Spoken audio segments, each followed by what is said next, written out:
Assalamualaikum warahmatullahi wabarakatuh. Pemirsa, subscriber Mang Cecep Gora Bacep anu satia satuhu manco di mana wae ayana. Dina dangat ayeuna urang neraskeun hanca dongeng Sirot Jelema Gaib bagian kasalapan. Ieu yasana Bapak Ka Sukarna. Satu acan dipedar iya dongengna sakumaha biasa ngahaturkeun rebu nuhun laksa ketika bingahan ka anu tos satia satuhu manco ngomen ngalaik kana ieu dongeng-dongeng Mang Cecep Gora Bacep. Mudah-mudahan eta kasayan dibalas ku Gusti Anu Maha Suci. Amin ya Allah ya robbal alamin. Sumangga supados teu nyangkolong ting kana waktos wilujeng ngadangukeun.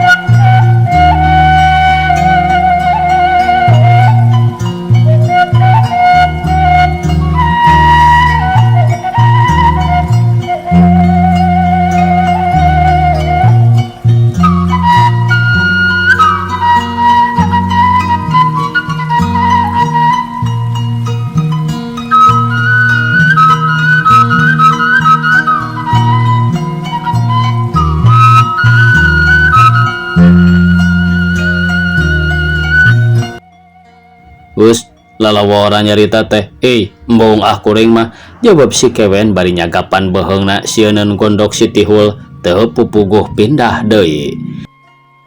Si Tihul henteu kabawa nandangan katunggaraan manehna gancang ka kamar gablog ngabebeutkeun maneh sarta ceurik meuni nyagruk si ganukan nyerian atuh si kewen olohok kacida watireunana ngan henteu bisa kumaha ukur watir ningalina ngubaran mah henteu bisa.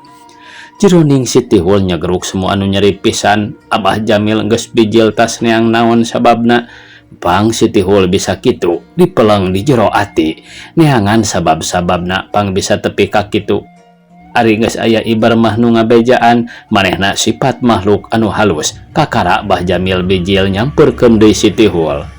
Tihul geus tong leweh euy, lain lalaki make leweh sagala mah batur mah disempog daging ku bedog geuning. Ari pasea teh henteu laleweh nah ari si ilaing ditambahan daging make cerik sagala ha. Ceuk Abah Jamil kawas henteu panujuan boga muridna cengeng teh. Abah sapihi pantes jejeberahan tapi piraku abdi mah kudu gubalaga bel kieu Abah. Aduh ampun abdi teh Abah ampun. Jawab si Tihul bari tetep bae ingsruk-ingsrukan cerik. Wayana bae heula keun engke ku dewek diubaran gara-gara ngimpi dibere nangkat teh adeuleu eta teh da ilaing masuk bedegong ka guru. Ari geus kitu kakara ngarasa kaduhung sagede gunung keun tanggungan dewek eta mah euy engke oge cager repeh atuh. Nah atuh Abah sanes ayeuna di landonganana keur naon make engke sagala Abah.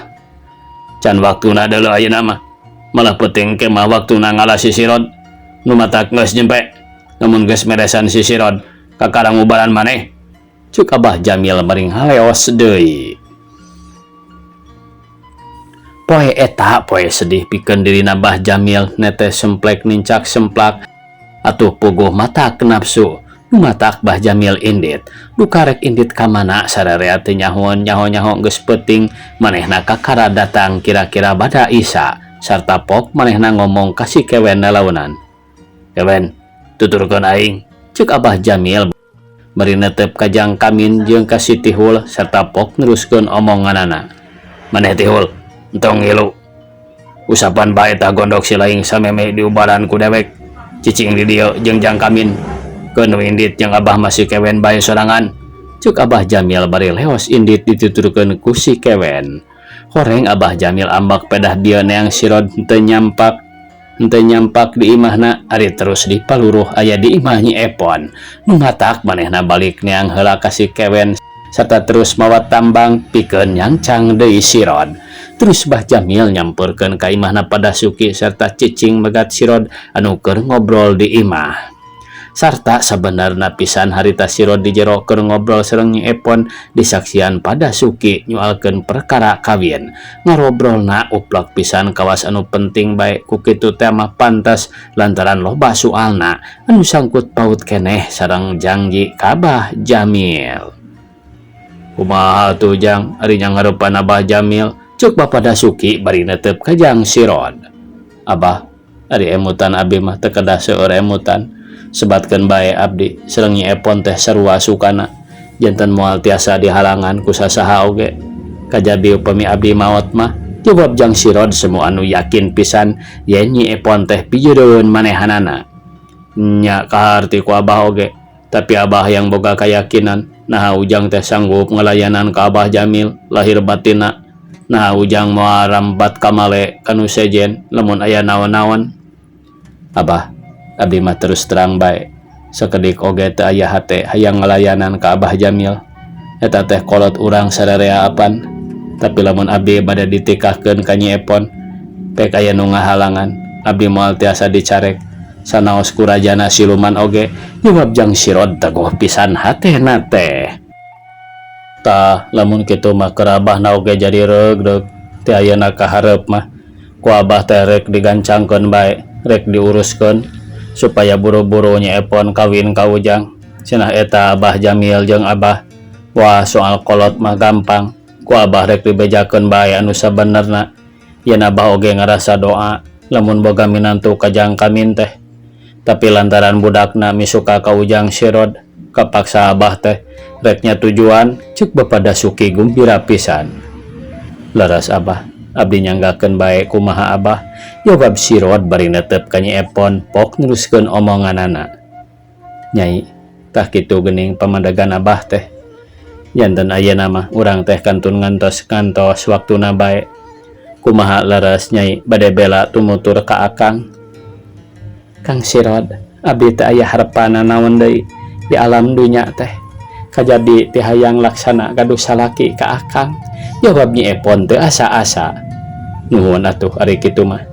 Janten tetela ayeuna mah anu janten kakuatan keur anu laki rabi teh jenisna.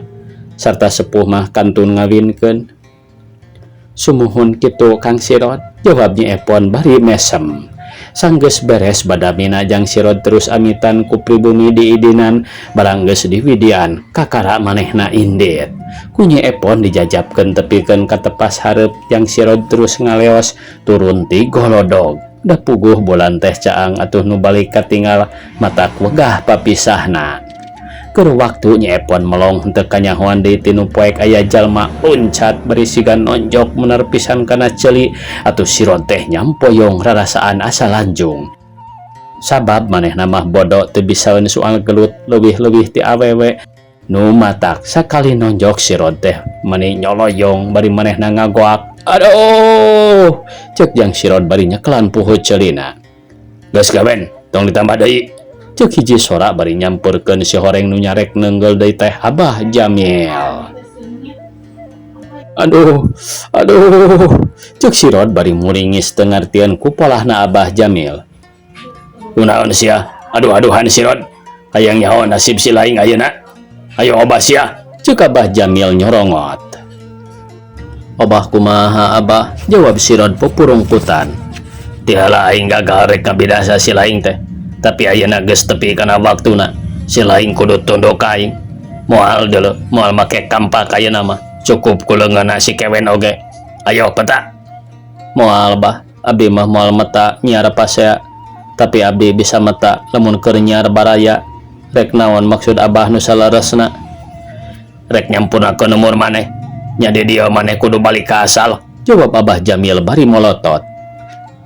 Jadi kitunya maksud Abah Jamil teh moal lepat eta teh Abah, cek Sirod bari netep siga nu hareugeun pisan. Nah make salah sagala sia. Da geus meunang mikir aing mah. Ari si laing geus ngarep-ngarep paeh deui. Ah, ari Abah bat kitu kawas murang kalih bae. Lamun waktu hirup abdi henteu ngarep-ngarep, malah henteu terang-terang acan. Nah ari waktuna maot make kudu diarap-arap sagala. Mending lamun terang mah yen maot abdi teh bakal kunaon, nah ditaro ku kampak abah atawa ku nyeri beteng. Tah soal ieu borora kanggo abah, kanggo abdi oge teu terang. Jawab si Rod teu hariwang teu guming siresigana teh. Kewen, borogot tawak si Rod teh. Abah Jamil marentahkeun ka si Kewen. Mangga abah, cuk si Kewen bari gancang nakar nyamperkeun ka si Rod bari ngahwak. Nukang sia si Rod ku aing rek di borogod, tapi lamun si aing rek ngalawan, hayo gora meta sia aing rek ngalayanan. Nah make jeung mata sagala rupa Kang Kewen. Ari arek maehan mah gerabak bae kuring mah. Taya kaberat pila kadar umur boga batur. Naon anu kudu dipake melang teh? Nukang sia, cuk si Kewen nyorongot. Jang si Rod teu loba omong da ngarumasakeun maneh gelut oge moal kuat. Lantaran pikeun manehna can ngalaman diajar pikeun ngabelaan diri mun aya musuh nu nyerang. Nu matak pikirna luaskeun kumaha kahayangna lantaran najan ngalawan tetep kana bakal eleh. Nu matak harita nu kangku si Kewen di borogod.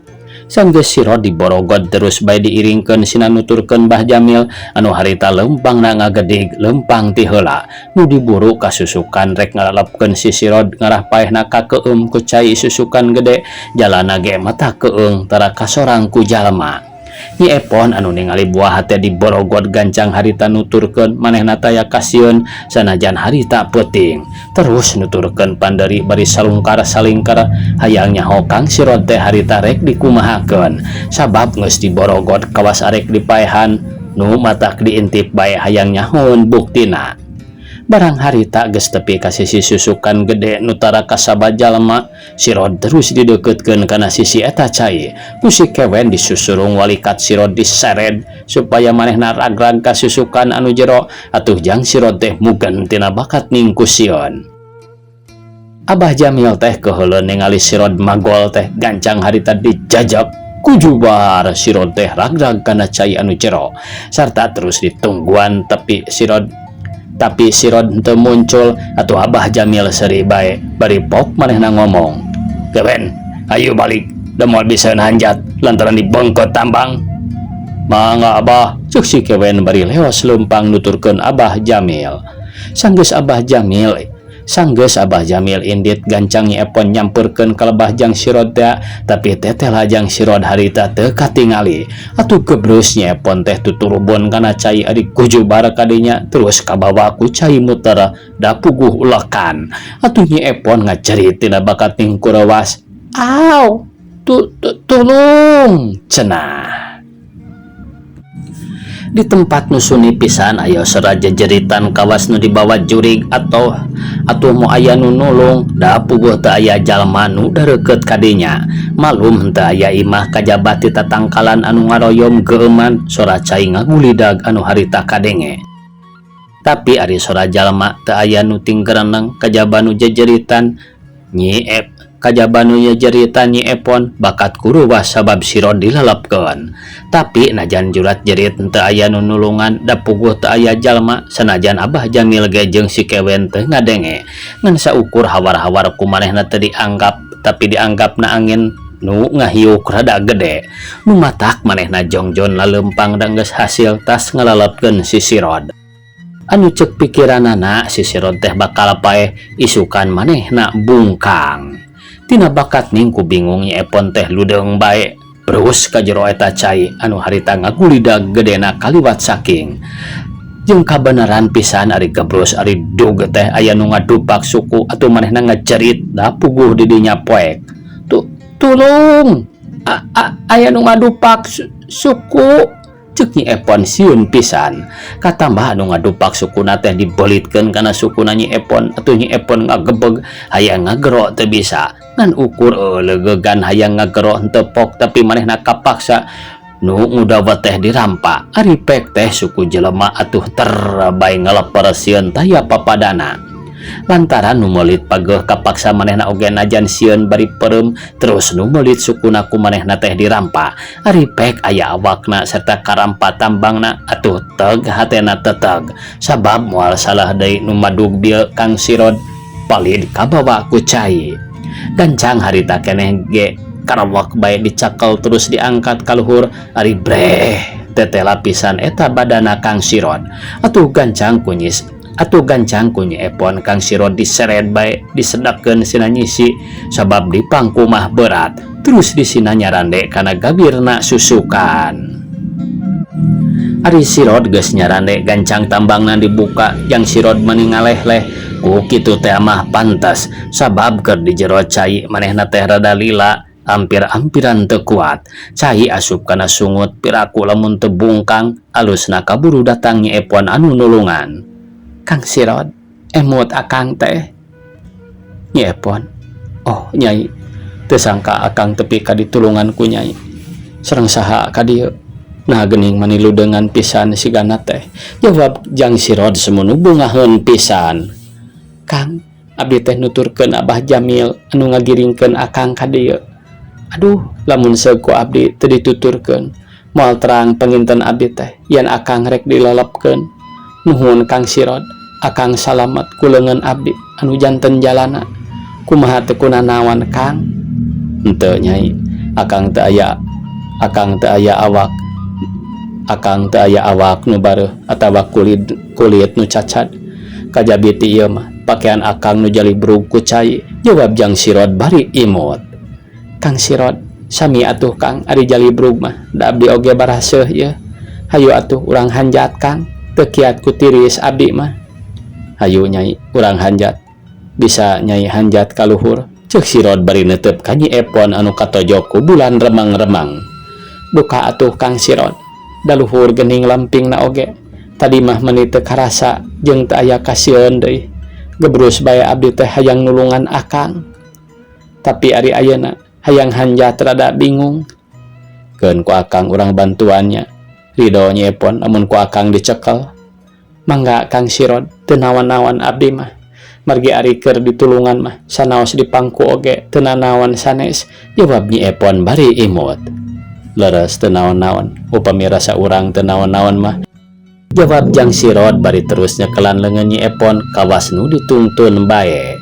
Gancang harita manehna haranjat silih puntangan teu wudu hese beleke malum taneuna muruluk atuh henteu matak heran lamun mindeng ngedeprek teh upama arek nyorosod gancang bae silih tangkep atuh jadi kanikmatan sukana kaliwat saking teu kaduga ti anggalna bakal suka bungah kitu.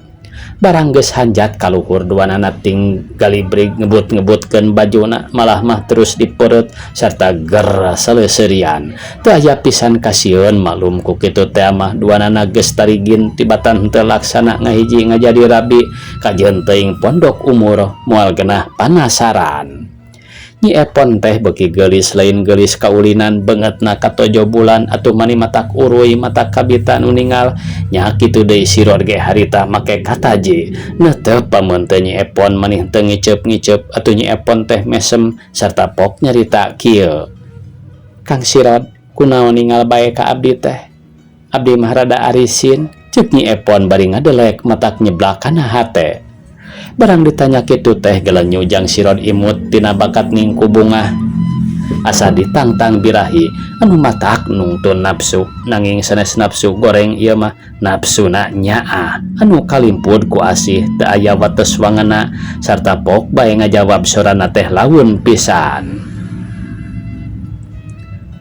Nyi Epon asa ngimpi akang bet masih tiasa ningali pamun teu Nyai anu cek rasa akang mah leuwih mubiar batan bulan dipikir dibulak-balik cahaya Nyai mah beda aya daya panarikna kana hate matak nyeblak sok hayang garami boga sieun keuna ku gogoda ibaratna dieu bae waktu akang diborogod ku Abah Jamil jeung kewen akang arek dikunclumkeun ka cai susukan gede anu muter lir ulekan katambah akang dibeungkeut moal bisa usik malik ari gejebur ari hos cek pandangan diri akang tapi buktina bet lain geus keresana maha suci waktu di jero cai poek jeung teu bisa ngambekan akang pondok pengharapan teu aya anu disambat angin Gusti Allah bae jeung teu aya anu dicipta iwal ti salira bae katinggal meni dumeling ku akang rek dikantunkeun kitu cek rasa hate mah jeung nu geulis bakal pisah teu sasarengan di dunya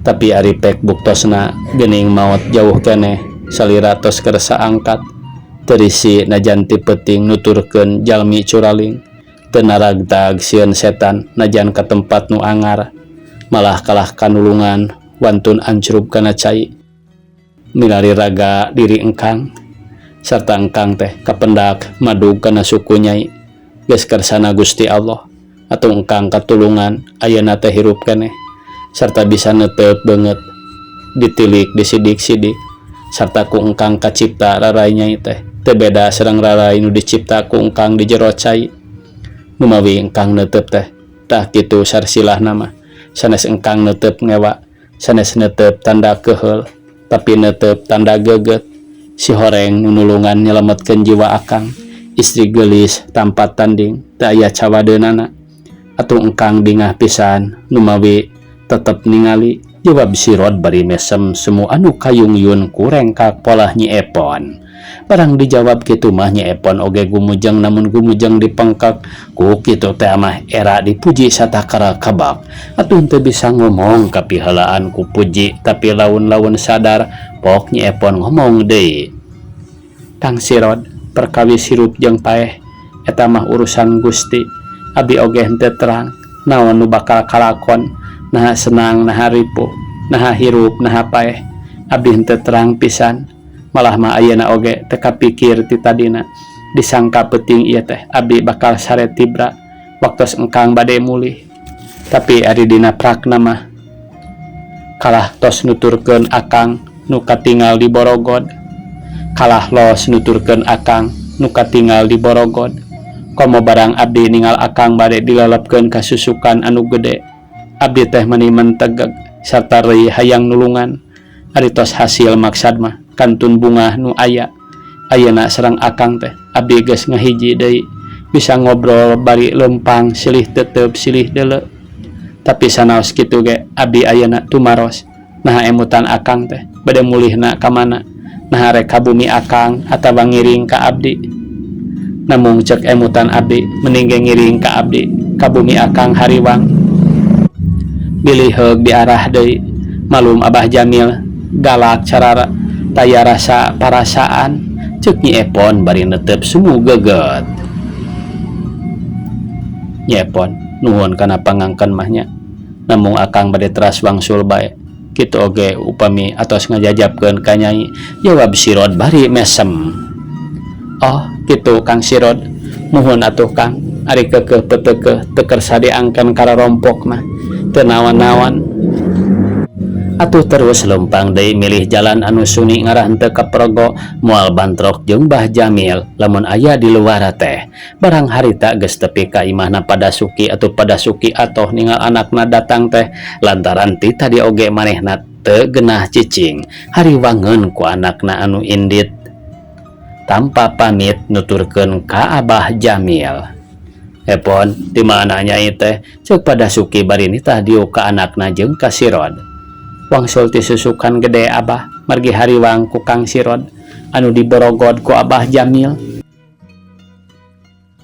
kumaha kajadianana teh kieu Abah ceuk Nyi Epon bari terus nerangkeun anu kaalaman ku manehna ti mimiti ningali Abah Jamil jeung Kang Kewen nandasa ka Kang Sirod tepi ka waktu harita barang tamat ngadongengna terus Nyi Epon teh tungkul istuning pikarunyaeun atuh Padasuki ngarti kana hate anakna teh sarta pok manehna ngomong sorana teh handaruan siga nu ambek pisan kieu pok-pokanana teh matak bungah keur jang Sirod nya kitu deui keur Epon geus bae ujang tong susah nya kitu Nyai tong sedih keun bae da geus kaliwat ngan Abah ayeuna insap asana kacida teuing tingkah lakuna Abah Jamil taya rasa parasaan abong ka jalma elehan meuni henteu meunang eleh untung bae pikeun urang aya nu leuwih gagah tibatan ketak Pa Jamil nyaeta nu kawasa dipikir beuki kapikir asana kacida teuing Abah Jamil ka Sirod teh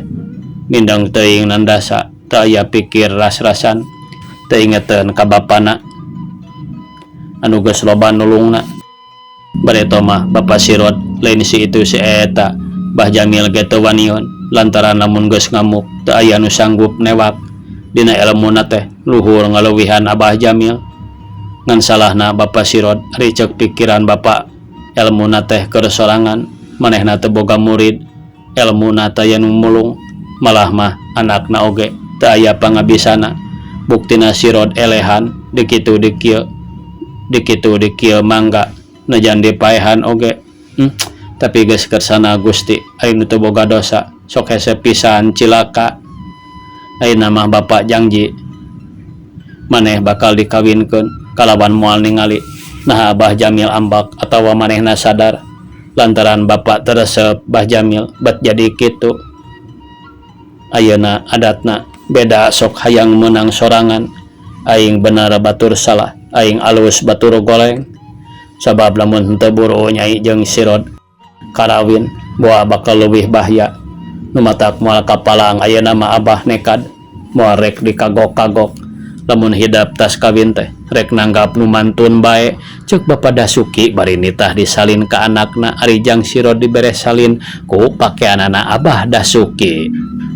Kumaha ayeuna Sirod rek mondok di dieu bae atawa rek balik? Ceuk Bapak Dasuki sanggeus jang Sirod disalin.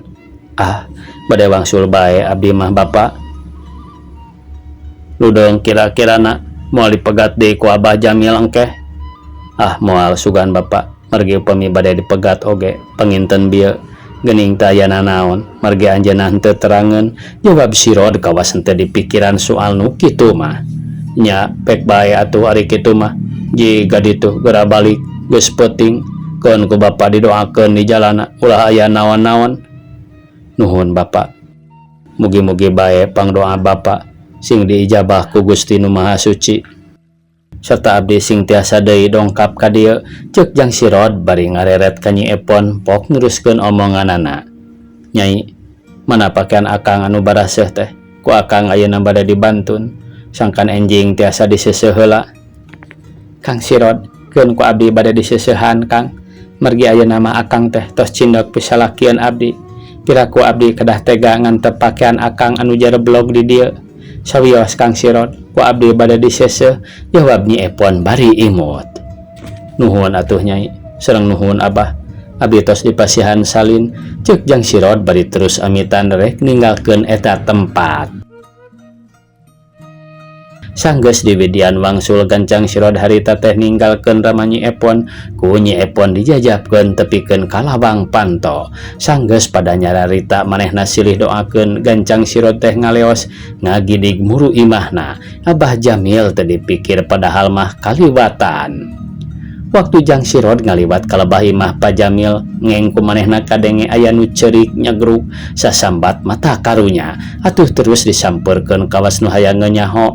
Reg cicing di pipir imah serta terus ngadedengekeun. Si horeng tete lapisan anu cerik teh Siti Hul harita dipapatahan ku Abah Jamil jeung kewen ari jang kamin cendelok nangkep tuur deket cempor. Nu hurungna mani leutik ka ciri kakalicesan siga arek pareum bae. Tihul, mangga sia montong reweh. Ayeuna si Sirod kojor ku aing geus dilelepkeun bio disusukan gede. Ayeuna mah aing teteg tinggal ngubaran ilaing. Ngan paminta saeutik ulah babarian cerik, sabab nu babari leweh hese diubaranana. Batan Cagor kalah kanceuh gondok maneh ngagedean bisa nyarwaan seeng, teu beda ti monyet bae anu ngangais anakna. Ceuk Abah Jamil nyaritana manit tarik kadenge kunu ti luar. Aduh Abah, aduh abdi teu kiat dipasihan gondok kieu mah Abah. Aduh minta paeh bae atuh Abah. Jawab Siti Hul bari ngomong teh ngusapan gondokna. Bahaya deuleu paeh gondokan mah. Kumaha engke lamun di akhirat masih gondok moal kagok ilaing. Aduh, ubaran atuh Abah, ubaran. Cing tulungan Abah, piraku anak murid kedah aya nu gagaplokan mah Abah. Aduh, ceuk Siti Hul bari sugruk ceurik deui. Nya, ku aing oge rek diubaran. Apan tadi oge geus diteang deuleu. Aing mah nyaho naon sababna ilaing pangna jadi gondokan. Nyaho aing mah nyaho jeung kadeuleu deui sarta dibejaan ku nu ngagogo di dieu. Kumaha cenah Abah mimitina? Ceuk Siti Hul bari cengkat serta nanggeuy gondokna siga nu kagok. Heueuh, gara-gara teu nurut ka guru teh kitu buktina. Cek aing sia teh kudu tong sare, tapi hari kabuktian ngaguhar tah eta oge geus mere ciri ka aing yen maneh teh apes euy. Nu matak dewek mah teu heran lamun harita keneh ilaing aya nu naplokeun gondok. Cek Abah Jamil bari ngusap kana beungeutna. Saha nu naplokeun gondok teh Abah? Dek dikumaha ku ilaing lamun ku Abah dicaritakeun. Rek dilabrak Abah ku abdi mah. Kurang ajar kanu teu boga dosa, geus wani jahil kaniaya. Ari wawanin segede ublag sia mah. Tiba Tanjung bisa ngalabrak anu ngagogo di dieu mah. Kalah ditambah kutil dina cukang irung sia. Tah segede kesemek deuleu. Nasa marukna saha eta teh? Aduh, ulah atuh Abah, ulah. Jawab si Tihul bari nyagapan cukang irungna semunus sieun pisan terus manehna nanya deui. Kumaha Abah? Mimitina abdi tepi ka gondokan teh. Kieu Tihul, ceuk anu ngagogoh di dieu mah. Waktosna kabujeng see pamirsa, sakitu anu tiasa kapihatur. Wassalamualaikum warahmatullahi wabarakatuh.